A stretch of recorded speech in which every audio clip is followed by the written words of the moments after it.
வணக்கம் அன்பு நண்பர்களே. வேதாகம ஆச்சரியங்கள் எனும் இந்த நிகழ்ச்சியை பார்த்து கொண்டிருக்கும் உங்கள் ஒவ்வொருவருக்கும் இயேசு கிறிஸ்துவின் ஈடுநேற்ற நாமத்தினாலே வாழ்த்துக்கள்.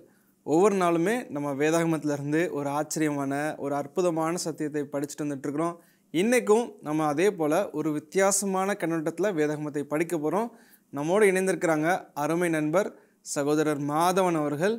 வாங்க அவரை வரவேற்று நிகழ்ச்சிக்குள்ளே போகலாம். மாதவன், இந்த நாளில் வேதாகமத்திலிருந்து என்ன ஒரு ஆச்சரியமான தகவலை படிக்க போகிறோம்? வேதாகமத்தை சுவாரஸ்யமாக தியானிப்பது எப்படி என்ற தொடரில் இன்றைக்கு நாம் கிருபையின் கதவு அடைக்கப்பட்ட நிகழ்வுகளை பார்க்க போகிறோம். இது ரொம்ப சுவாரஸ்யமான ஒரு டாபிக் தான். எப்படி அப்படின்னா, பைபிளில் என்னென்ன சூழ்நிலையில் எப்பொழுதெல்லாம் கதவு அடைக்கப்பட்டது என்ற நிகழ்வெல்லாம் நம்ம பார்த்து ஒரு ஃபோட்டோ என்ன பண்ண போகிறோம், எடுக்க போகிறோம். இந்த கதவு அடைக்கப்பட்ட நிகழ்வு வேதாகமத்தில் ஆங்காங்கே பதிவு செய்யப்பட்டு இருக்கிறது. அந்த காரியங்கள், அந்த நிகழ்வுகள் ஒன்றன் பின் ஒன்றாக புகைப்படங்களை எடுத்து எல்லாத்தையும் ஒப்பிட்டு பார்த்து ஆவியானவர் ஒரே போன்ற நிகழ்வை ஏன் வேதாகமத்தில் வைத்திருக்கிறார், அதனுடைய அர்த்தம் என்ன என்ற அவருடைய ஒத்தாசையோடு நாம் என்ன பண்ண போகிறோம், கற்றுக்கொள்ள போகிறோம்.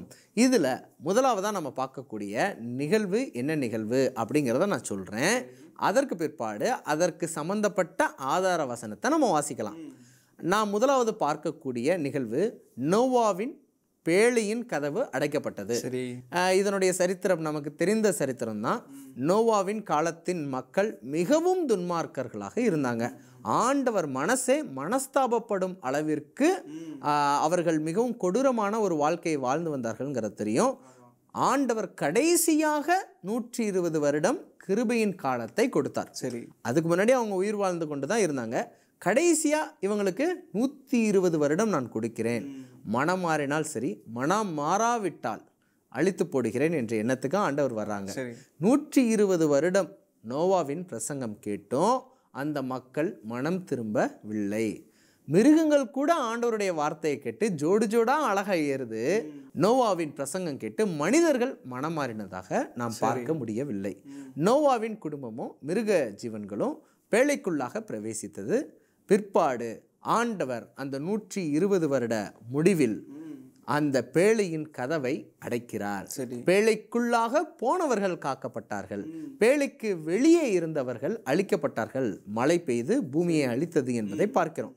இப்படி ஆண்டவர் நோவாவின் பேழையின் கதவை அடைத்தார் என்பதை வேதாகமத்தில் வசனமாக குறிப்பிடப்பட்டிருக்கு. வாசிக்கலாமா? ஆதியாகமம் 7ஆம் அதிகாரம் 16ஆம் வாக்கியம். தேவன் அவனுக்கு கட்டளையிட்டபடியே ஆணும் பெண்ணுமாக சகலவித மாம்ச ஜந்துக்களும் உள்ளே பிரவேசித்தன. அப்பொழுது கர்த்தர் அவனை உள்ளே விட்டு கதவை அடைத்தார்.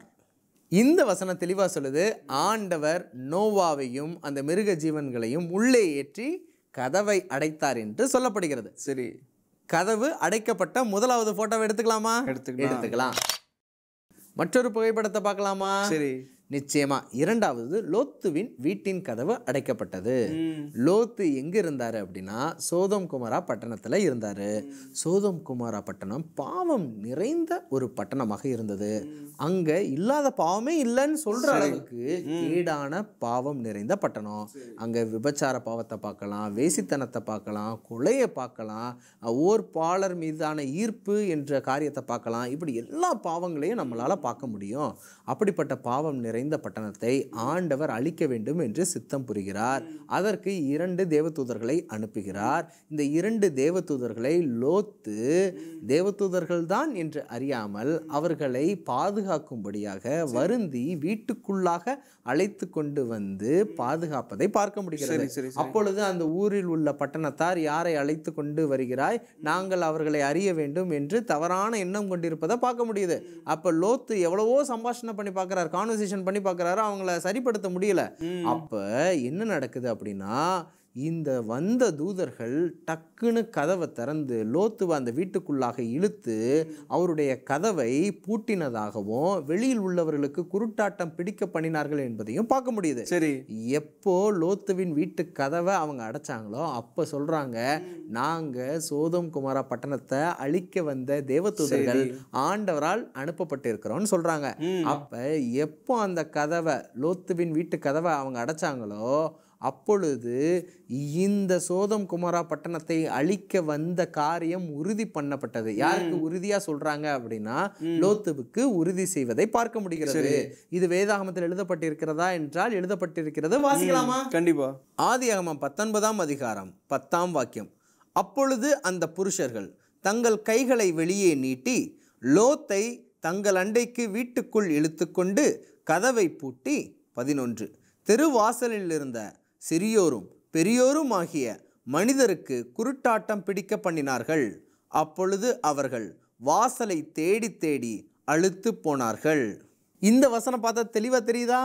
அந்த 2 புருஷர்கள் 2 தேவதூதர்கள் கையை நீட்டி லோத்துவ வீட்டுக்குள்ள இழுத்து உடனே கதவை பூட்டினாங்கிறத பார்க்கிறோம். சரி, எப்பொழுது லோத்துவின் வீட்டின் கதவு பூட்டப்பட்டதோ அப்பொழுது சோதம் குமாரா பட்டணத்தின் கிருபையின் காலம் முடிந்து விட்டது, அவர்களுடைய அழிவு ஆரம்பமாகிவிட்டது என்பதை புரிந்து கொள்ள முடிகிறது.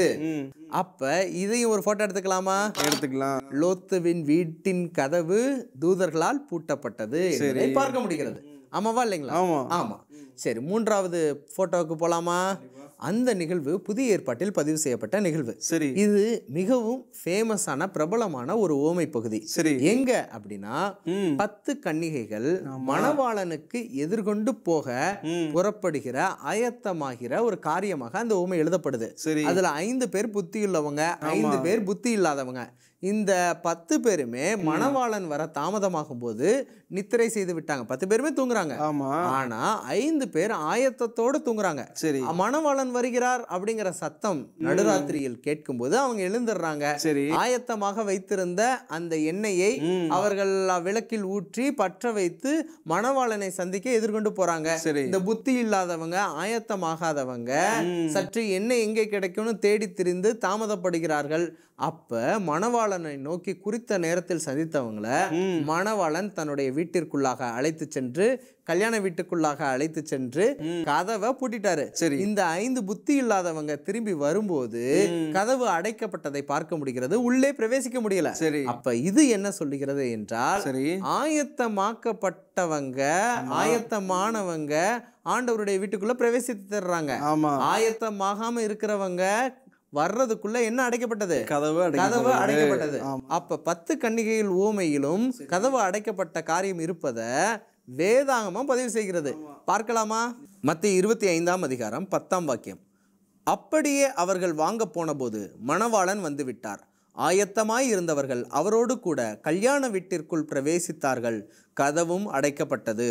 11 பின்பு மற்ற கன்னிகைகளும் வந்து, ஆண்டவரே ஆண்டவரே எங்களுக்கு திறக்க வேண்டும் என்றார்கள். 12 அதற்கு அவர், உங்களை அறியேன் என்று மெய்யாகவே உங்களுக்கு சொல்லுகிறேன் என்றார்.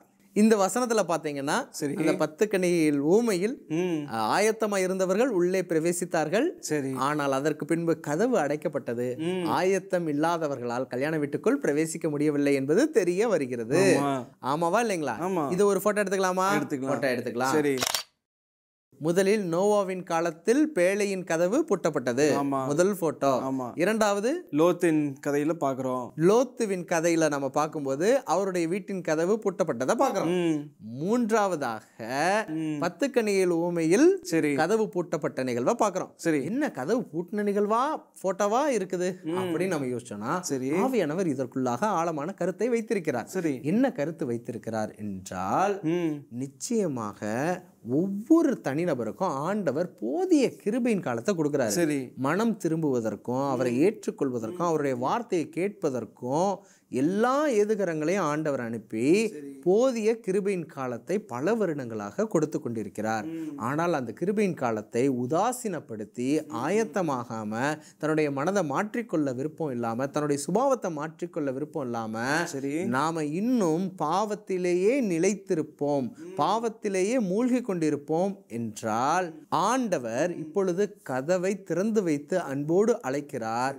ஆனால் ஒவ்வொரு தனி மனிதனுக்கும் உரிய, இந்த உலகத்திற்கு உரிய கிருபையின் காலம் நிறைவு செய்யப்படும் போது ஆண்டவர் ஆயத்தமாய் இருந்து ஏற்றுக்கொண்டு யாரெல்லாம் பிரவேசிக்கிறார்களோ அவர்களை எல்லாம் ஏற்றுக்கொள்வார். ஆனால் யார் அந்த கிருபையின் காலத்தை உதாசீனப்படுத்துகிறார்களோ அவர்கள் முன்னிலையில் ஆண்டவர் கதவை அடைத்து விடுவார், கிருபையின் காலம் அவர்களுக்கு முடிந்துவிடும் என்ற ஆவிக்குரிய பாடத்தை படிச்சுக்கலாம். அப்ப கிருபையின் கதவு மூடப்படுகிறது என்றால் நமக்கு கொடுக்கப்பட்ட கிருபையின் காலம் அத்தோடு முடிகிறது.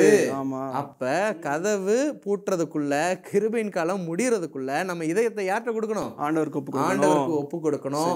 ஆண்டவர் நம்மை வணைந்து அந்த வீட்டிற்குள்ளாக செல்வதற்கான ஆயத்தத்தை நமக்குள் ஏற்படுத்துவார் என்று நம்ம விசுவாசிக்கலாம். ஆமாவா இல்லைங்களா? ஆமா. கடைசியா ஒரு இன்ட்ரெஸ்டிங்கான வசனம் ஒன்று வாசிக்கிறேன், வாசிக்கலாமா? கண்டிப்பா. வெளிப்படுத்தல் 3ஆம் அதிகாரம் 20ஆம் வாக்கியம். இதோ வாசற்படியிலே நின்று தட்டுகிறேன், ஒருவன் என் சத்தத்தை கேட்டு கதவை திறந்தால் அவனிடத்தில் நான் பிரவேசித்து அவனோடே போஜனம் பண்ணுவேன், அவனும் என்னோடே போஜனம் பண்ணுவான். இந்த வசனத்தின்படி யாருக்கு ஆண்டவர் கதவை திறந்து வச்சு உள்ளுக்குள்ள ஏற்றுக்கொள்வாங்க அப்படின்னா, நாம நம்முடைய இதயத்தின் கதவை திறந்து ஆண்டவரே என் வீட்டுக்குள்ள வாங்க, என் கூட உட்கார்ந்து போஜனம் பண்ணுங்க, உங்க அப்பத்தை நான் புசிக்கணும், உங்களை நான் ஏத்துக்கிறேன்னு யாரெல்லாம் அவங்களுடைய மனதின் கதவை திறந்து இடம் கொடுக்குறாங்களோ அவங்களுக்கு ஆண்டவர் பரலோகத்தின் கதவை திறந்து, கல்யாண வீட்டின் கதவை திறந்து, நோவாவின் பேழையின் கதவை திறந்து உள்ளே ஏற்றுக்கொள்வார். ஆனா நாம நம்முடைய மனதின் கதவை திறக்காம பூட்டி வச்சிருக்கிறோம், அடைச்சு வச்சிருக்கிறோம் அப்படின்னா ஆண்டவரும் நாம் ஆயத்தமாகாமல் இருக்கும் பட்சத்தில் அவருடைய கதவையும் அடைத்து விடுவார் என்பதை நாம் உணர்ந்து கொள்ள வேண்டும். இதைத்தான் மலை பிரசங்கத்துல கூட ஆண்டவர் கதவு பூட்டுறதை பத்தி சொல்லியிருக்கிறார். அந்த வசனத்தை வாசித்து நிறைவு செய்யலாமா? கண்டிப்பா. லூக்கா 13ஆம் அதிகாரம் 25ஆம் வாக்கியம்.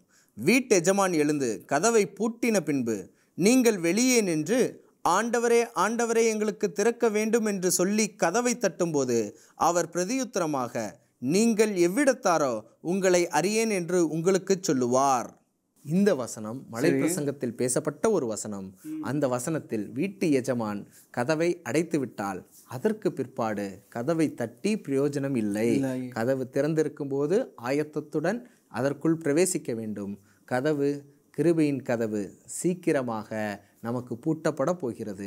இந்த உலகத்திற்கு கிருபையின் கதவு சீக்கிரமாக பூட்டப்பட போகிறது. அதற்குள்ளாக இயேசுவை நம் இதயத்தின் கதவை திறந்து ஏற்றுக்கொள்வோம், நம்மை மாற்றிக்கொள்வோம். ஆண்டவரே அந்த மாற்றத்தை செய்வார். நாம் கதவை திறந்து ஏற்றுக்கொண்டால் நம்மையும் பரலோகத்தின் கதவை திறந்து அவர் ஏற்றுக்கொள்வார் என்பதில் எந்த ஒரு சந்தேகமும் இல்லை. தேவன் தாமே நம் அனைவரையும் ஆசீர்வதிப்பாராக. ரொம்பவே ஒரு ஆச்சரியமான தகவலை பகிர்ந்துக்கிட்டீங்க மாதவன். நிச்சயமாக அதை பார்த்துட்டு இருக்கிற நேயர்களுக்கு இந்த சத்தியமானது ஒரு பிரயோஜனமாக இருக்குன்ட்டு நான் கர்த்தருக்குள் விசுவாசிக்கிறேன். மீண்டும் ஒரு நிகழ்ச்சியில் சந்திப்போம். அதுவரைக்கும் தேவன் உங்களோடு கூட இருப்பாராக. ஆமேன். ஆமேன் சகோதரரே.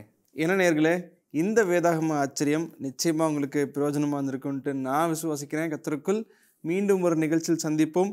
அதுவரைக்கும் தேவன் உங்களோடும் உங்கள் குடும்பத்தோடும் இருப்பாராக. ஆமேன்.